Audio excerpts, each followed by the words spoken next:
انت عارف ان في ناس وقفت 4 ايام علشان تشتري سنيكر في الساعه؟ 4 ايام في الساعه عشان تشتري سنيكر؟ يا مان انا الكلام ده جايبه من مصادر موثوق منها، ده اصلا نزل في جرايد. انت لو عرفت سعره هتعمل ايه؟ كام سعره؟ هولي جريل ده مصطلح بيستخدموه السنيكر هيد على السنيكر النادره جدا او السنيكر اللي اتلغى اصدارها بسبب قواضي قانونيه. دانك اس بي فريدي كروجر بقى جريل بعد ما توقف اصداره سنه 2007 بسبب انتهاك حقوق ملكيه نيو بالانس سينما. نيو لاين سينما. احنا اسفين يا ريس. طب هم ليه اصلا بينزلوا سنيكر بالاسم؟ الفكره ان هم مش بينزلوا الاصدار بنفس الاسم، هم بينزلوه بياخدوا نفس الانسبيريشن بتاع الكاركتر او بتاع الحاجه اللي هم عايزين يعملوها، فالناس بتقول لك ايه ده فريدي كروجر، ايه ده هاينيكن بير، فالناس لما تشوف كده فبيبقى المسمى الاصلي للسنيكر الاسم ده. اترفع قضيه طبعا عليهم لانه فعليا هم ناقشين فريدي كروجر وحاطينه كله في الشوز. اخدوا اول حاجه الهدوم اللي كان لابسها حاطينها في الشوز، انت شايفها وباينه جدا، والدم اللي موجود على الشوز ده المفروض هو دم ضحيه فريدي. ولو خدت بالك ان السوش جاي باللون الفضي، ليه؟ لان السلاح اللي كان مع فريدي بيقتل بيه لونه فضي طبعا، ومن جوه الشوز واخدين نفس شكل جلد فريدي المحروق اللي في وشه وحاطينها في الانسول او الفرش السنيكر.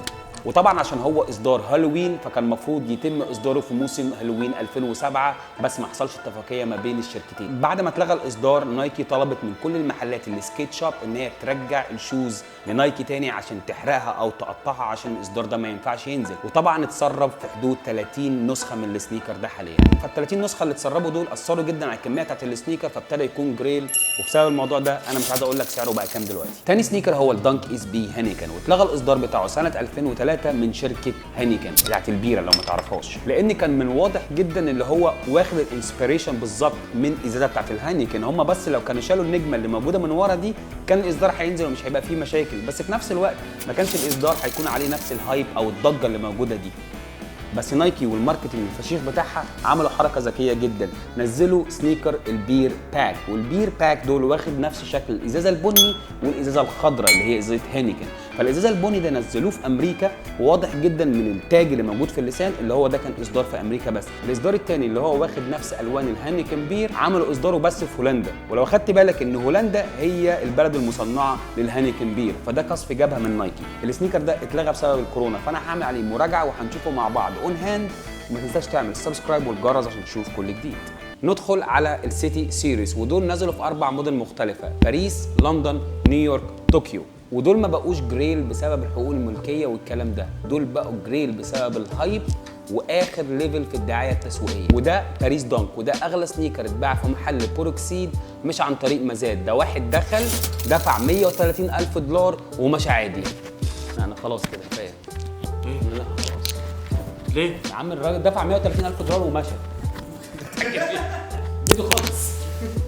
مش عارف امان هو جايبه يلبسه ولا يتاجر فيه، بس الموضوع بقى مستفز جدا. الفلوس اللي بتترمى في جزم شبه دي كام يعني؟ هو كام؟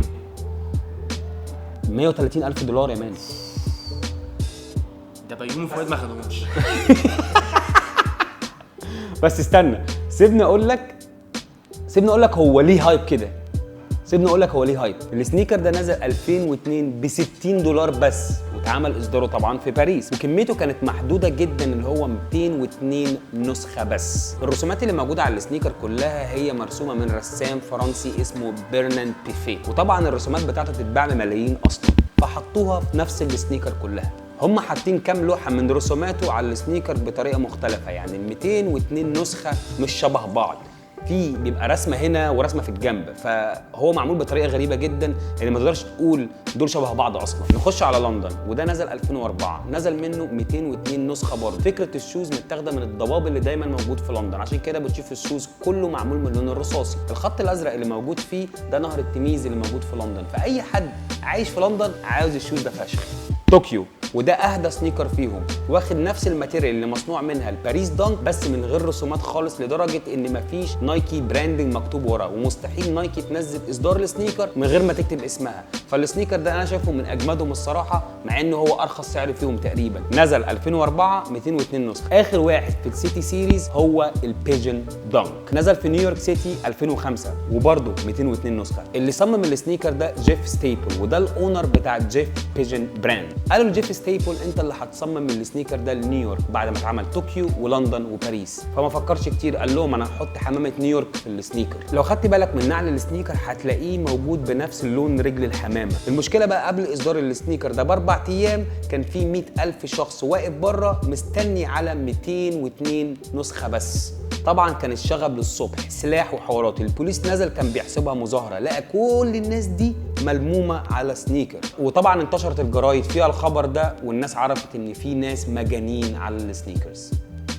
جيف ستيبل صمم البلاك بيجن ونزل 2017، بعديها صمم الباندا بيجن ونزل 2019. جيف عمل حركه صايعه الصراحه، حط في النعل صفحه الجورنال بتاعت اول اصدار عمله اللي هو يا مان انا صايع جدا، انا كانت الجرايد بتكتب عليا من 2003 قبل بقى السوشيال ميديا وستوك اكس وجود. كان زمان اللي كان بيتباع عليه هو اي باي، وعشان كده نايكي نزلت الدانك اس بي اي باي، وده قصته حلوه رغم ان شكل عرس الصراحه. هم بس لطشوا الاي باي لوجو في السنيكر، اتعمل منه 3 نسخ بس، واي باي عملت مزاد وواحد اشتراه ب $26,000 سنه 2003 اللي هو كتير جدا زمان ودلوقتي. النسخه الثانيه راحت هديه تقاعد لساندي بوديكر، وافتكر الاسم ده، وطبعا الثالثه اتقطعت عشان ما يكونش فيه شوز مع اي حد عادي غير ساندي بوديكر، عشان هو اللي كسب المزاد يبقى معاه الشوز ده بس. 2022 نزل اي باي تاني، بس طبعا مش هيعملوه زي القديم علشان القديم ده اتعمل مزاد بس، فهم غيروا فيه حاجه وخلوه مقطع علشان الشوز اللي قطعوه فعلا مع القديم. شكله زباله جدا، تقدر تشوف الشراب، وعلى فكره في نسخه نزل عليها مزاد وجاي معاها منشار يعني عشان هم قطعوا الشوز.